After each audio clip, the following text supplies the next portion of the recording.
Hello दोस्तों, स्वागत है आप सभी का आइडियल स्टडी सेंटर में। तो दोस्तों हम लोग कर रहे थे साइंस केमिस्ट्री का VVI क्वेश्चन जो कि बोर्ड एग्जाम में आने वाला है।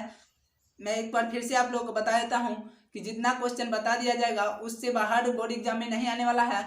और हाँ, अगर दोस्तों आप लोग चैनल पर नए हैं तो प्लीज़ चैनल को सब्सक्राइब कर लीजिए क्योंकि अभी से लेकर के बोर्ड एग्जाम तक आपके साथ है और जो भी क्वेश्चन होगा इंपॉर्टेंट सब आप लोगों को मिलेगा और आप लोग याद कर लीजिएगा, उससे बाहर क्वेश्चन नहीं रहेगा। तो चलिए, आज का क्वेश्चन है आप सभी का। इससे पहले 5 क्वेश्चन कर चुके हैं और इस अगला आज का क्वेश्चन है आपका संक्षारण से आप क्या समझते हैं।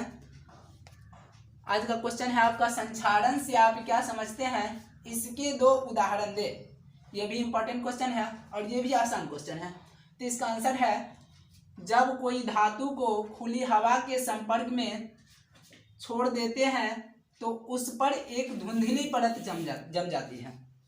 देखिए, जब कोई धातु को खुली हवा के संपर्क में छोड़ देते हैं, जैसे मान लीजिए धातु लोहा हम ले लेते हैं और लोहा अगर ले लेते हैं उसको हम खुली हवा के संपर्क में छोड़ देते हैं तो उस पर क्या होगा, एक परत जम जाएगी। अब परत जमेगी तो उसको क्या बोलते हैं, लोहा में जंग लगना। जैसे आप लोग ही कोई खुरपी ही हो, उसको अगर बाहर आप छोड़ देंगे तो उस पर देखते होंगे जंग लग जाता है, तो जिसको आप लोग बोलते हैं जंग लग गया है। तो उस पर कोई परत जम जाता है जिसको बोलते हैं जंग लगना। बात सही है, यानी उस पर जो परत जमा उसको बोलते हैं लोहा में जंग लगना, तथा उस प्रक्रिया को संक्षारण बोलते हैं। यानी जिस प्रक्रिया के द्वारा लोहा में जंग लगा उस प्रक्रिया को क्या बोलते हैं, संक्षारण बोलते हैं। देखिए, तो वही है यहाँ, जैसे लोहे की वस्तु पर लाल भूरे रंग की परत चढ़ जाती है, लोहे जिसे लोहे में जंग लगना कहते हैं, तथा इस प्रक्रिया को संक्षारण कहते हैं।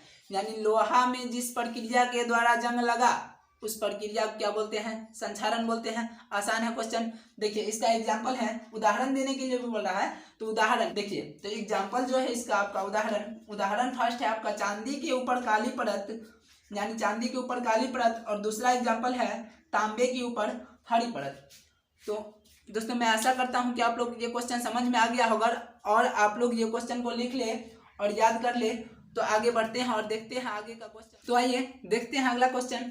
अगला क्वेश्चन है आपका, विकृत गंधिता से आप क्या समझते हैं, उदाहरण दे। देखिए, कभी कभी ये दे देता है, एक बार दे दिया था बोर्ड एग्जाम में, विकृत गंधिता को ही दे दिया था विषाय अंधता। तो घबराना नहीं है, विकृत गंधिता दे या फिर विषाय अंधता दे, आंसर यही लिखेंगे। तो देखिए इसका आंसर क्या है, जब वसायुक्त या तेलीय खाद्य पदार्थों को लंबे समय तक वायु के संपर्क में छोड़ देते हैं तो वह उपचयित हो जाता है।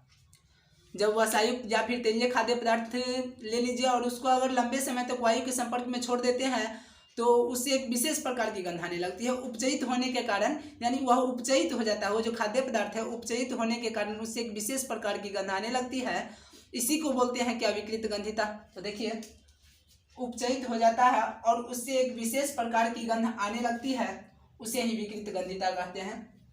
उदाहरण अगर लीजिएगा तो अचार या मुरब्बों को खुली वायु में रखने पर उससे एक विशेष प्रकार की गंध आने लगती है, उपचयित होने के कारण उससे एक विशेष प्रकार की गंध आने लगती है। इसी का नाम है विकृत गंधिता। अगर एक लाइन में अगर आप बोलना चाहते हैं तो विकृत गंधिता को कैसे बोलेंगे, जब वसायुक्त या फिर तेलीय खाद्य पदार्थों को वायु के संपर्क में छोड़ देते हैं, लंबे समय तक वायु के संपर्क में छोड़ देते हैं तो वह उपचयित हो जाता है, जिसके कारण उससे एक विशेष प्रकार की गंध आने लगती है।